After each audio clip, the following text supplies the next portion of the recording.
Okay, so this is Law Office of Jennifer Ayers. Invoice number. Okay, amount due, right? $2,000 to Mr. Snyder. Okay, case number 185939. This is the date that I hired Jennifer Ayers. Talked to her in February 2020, January 2020, and I filed a restraining. When my son Jace had to file a restraining order against Jason Lord. Okay, and basically they were talking. They didn't want to file a restraining order against Jason, and they didn't want to give me full custody of Jace after being abused at Kendra's house. So I went and hired an attorney.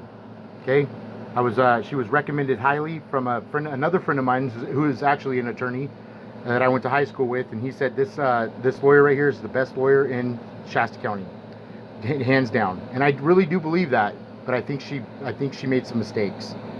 This is substitution of attorney. Okay, and this says to court of emergency ex parte hearing for emergency custody orders. Okay, I hired her right before the emergency custody orders that were filed in February of 2020. From this moment forward, okay, the courthouse, the new courthouse has the updated filing system, so the judges can't go through, or whoever else can't go through and change the records anymore. They can't change the dates and what was filed, and I'm almost positive, or I believe fully, that the new courthouse will have an updated scanning system, an updated filing system, to where you go in there and you file your paperwork, and it automatically scans that to a statewide database system that the state would have access to whatever you filed.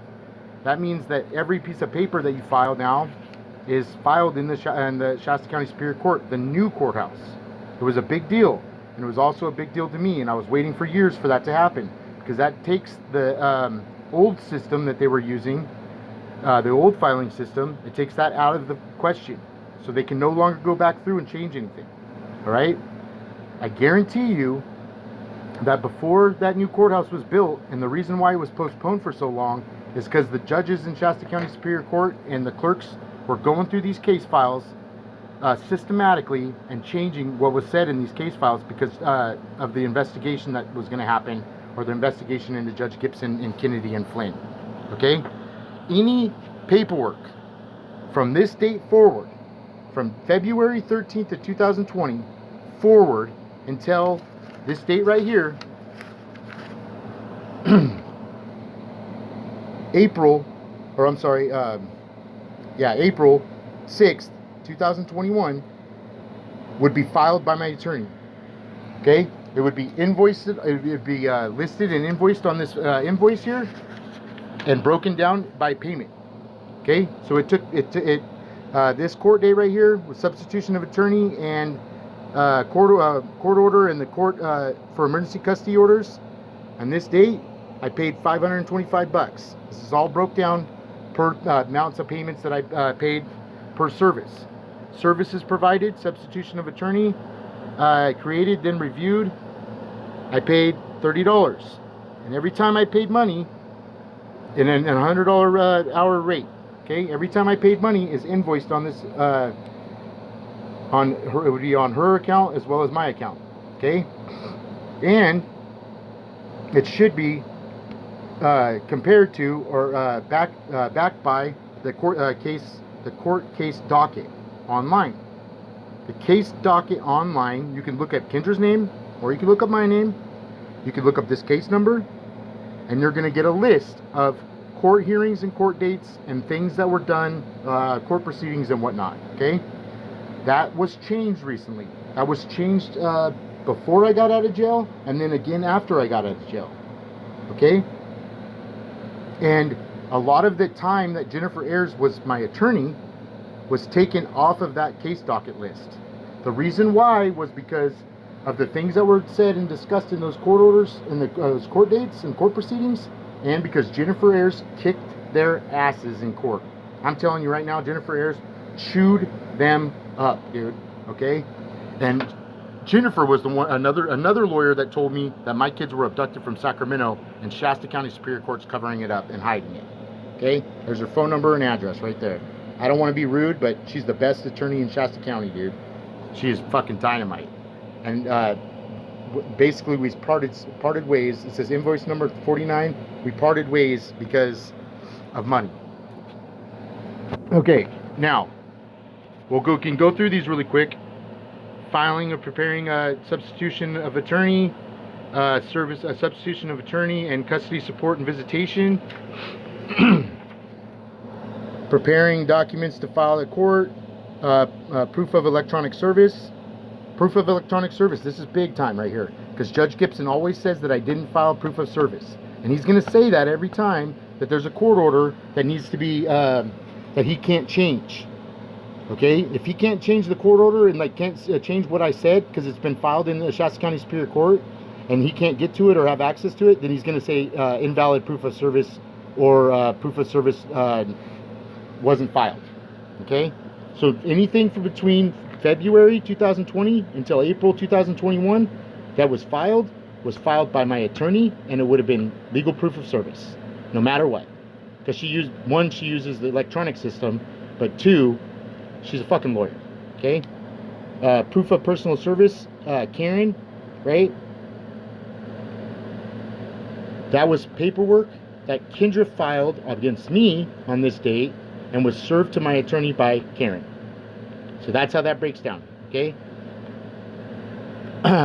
Service declaration, matter of review, prepared declaration of client, office conference with client, left voicemail with Anthony Albert. That would be a declaration that was mine on this date. Okay. Now this is what happens: is Judge Gibson goes through the case file, he changes everything that's said negative about him, or negative about One Safe Place, negative about family dynamics therapy, negative about Kendra, negative about the kids like that Kendra did, right? Negative about the abuse that's going on at Kendra's house. He changes all those things and he makes it about me and saying that it's bad things about me. So there's a declaration in there right now on this date that is allegedly filed by Anthony Albert, and it's a declaration page, and it's like it's filed on Kendra's behalf. It's like basically some bullshit story that Judge Gibson made up, or One Safe Place made up, and then they filed the declaration. And the reason why they do that is because if I file a declaration with my attorney on this date, that's going to be on the case docket information, and that's difficult to change for them, right? They can't just go in there and change that on the computer, but he can change the paperwork that's in there. Okay, so he can change, if there's a declaration that's filed, and then it says on the state-wide database system that a declaration was filed, he'll go back and he'll change the declaration from my declaration to Kendra's. And so there is a declaration in the case file right now, and it says it's from Kendra. It was not from Kendra. This is what it says right here. It was prepared by my attorney for the client. Proof of electronic service, okay, filed again. Preparing of filing documents. Proof of personal service, declaration reviewed. Telephone conference with client. Review of child custody and recommended counseling. This is on the April 27th, 2020. One email sent, reviewed regarding Snyder versus Snyder. Service provided. Okay, 428. Telephone conference with client. Telephone appearance with court for return for mediation. Civil harassment order against Mr. Lord. Okay, restraining order against him. Telephone conference with court for trial readiness conference. Trial readiness. We were going to have a trial to have full custody of the kids and be able to provide the evidence that I had, because Jason Lord's an abusive piece of shit and Kendra's abusive and she's lying about it. And we were going to have, me and Jennifer were going to have a chance to have an evidentiary hearing and trial and get the kids out of their house. This was back in 2020. Okay, and Judge Gibson interfered with that, and they vacated the trial. It'll say that on the court docket. A letter from Anthony Albert. Office conference with client, says proof of service, civil sheet, civil created, witness list created. Witness list created was filed at Shasta County Superior Court on this date. The witness list was my list. It was a witness list for the trial. Judge Gibson's now gone through the case file and he's put a witness list for Kendra. See how that works? Is like, if it's on the case docket and it's been filed and he can't go back and change that, he'll go back and he'll put paperwork in there for Kendra and not for me. And so this is evidence of that right here. This is proof right here. This is my attorney and these dates, filing this paperwork on my behalf. There's absolutely no reason she would invoice any paperwork or witness list from Kendra, okay? She's invoicing the fact that we prepared this and filed it in the court. Now Judge Gibson and the other judges, his little cronies, went back through the case file and they changed this witness list to Kendra's witness list, okay? And then they lied about the trial in the evidentiary hearing. He said that we had court proceedings. We never did. It was vacated. And then the whole time, all they've been doing, this whole time, all they do is say that I'm a liar. This whole time. What a piece of shit, right? Preparing and filing court orders, 1 email were sent, telephone court appearance, trial readiness conference again in December. They kept pushing it out over and over and over. They didn't want to fucking hear the evidence, and they didn't want to see it. Not only that, but they were waiting for me to get arrested or try to arrest me anyways, for no reason. Offense conference with client, settlement conference. Okay, that's back in January 2021. Child custody and visitation, parenting time, order attachment, then findings and orders after hearing, right? Created, and it says letter to Kendra Snyder, edited. Dude, this is crazy, but this letter to the judge, Burgess, Jennifer's got a story to tell you, dude. And I'm telling you right now, like, these people, like, they're in fucking deep water. Because Kendra went in there and told my fucking attorney the truth about everything. Like, flat out just fucking went in there crying and saying fucking this is what happened and I was forced into it and blah, blah, blah, blah, right? And they fucking she wrote a letter to my attorney to fucking serve to the court to basically just give me the kids. She just wanted me to have the kids. That was basically the bottom line. That she was aware of everything that happened. She was aware that she got forced into this and that they were lying and she didn't want to go to jail.